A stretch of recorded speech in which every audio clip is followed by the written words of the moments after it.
For more on this, let's bring in Ralph Mathekga, who joins us from Johannesburg. He's an independent political analyst. Thanks so much for joining us, Ralph. So we're hearing the president speaking there. What are you expecting and looking out for in Ramaphosa's inauguration speech? Well, the most important thing is that he has crafted his leadership as someone who is clean, as someone who is going to do things differently. So there are expectations as to how different is he going to be compared to the previous president, President Jacob Zuma. Can he really shift South Africa away from corruption? Can he manage the public service differently? Can he arrest the scourge of corruption?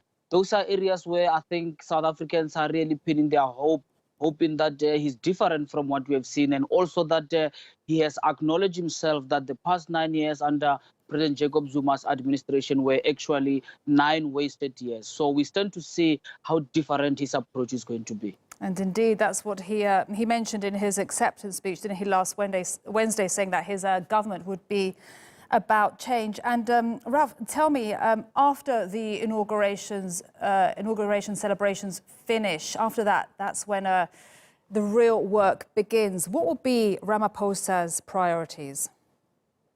Well, indeed, after this, the real work has to start, and the first stop is announcement of his team, that is his cabinet. That is where the controversy lies now, because some members who are on the ANC list actually are quite controversial members whom there's been concern as to whether they should be form of cabinet. So it will be very interesting to see how clean the cabinet is going to be. Is it going to be made up of people with a great deal of integrity? That will be the first indication that he's willing to do something different.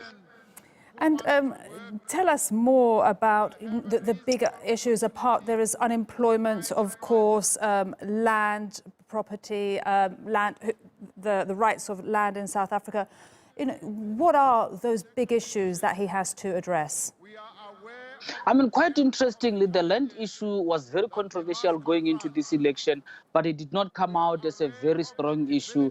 During the election day, it almost fizzled out. Of course, the issue that I think concern majority of South Africans is high level of unemployment and also safety and security. They are much worried about safety and security. Crime is quite a concern. And also, you know, a simple situation where you have the youth that is just idling, the young black South Africans. That is where unemployment is highly concentrated in South Africa. So he will have to speak to those people. And again, those are the core constituencies of the ANC. It is the party that represents the poor. Therefore, if it cannot respond to those people, I don't see what will be the reason for people to keep voting for the ANC.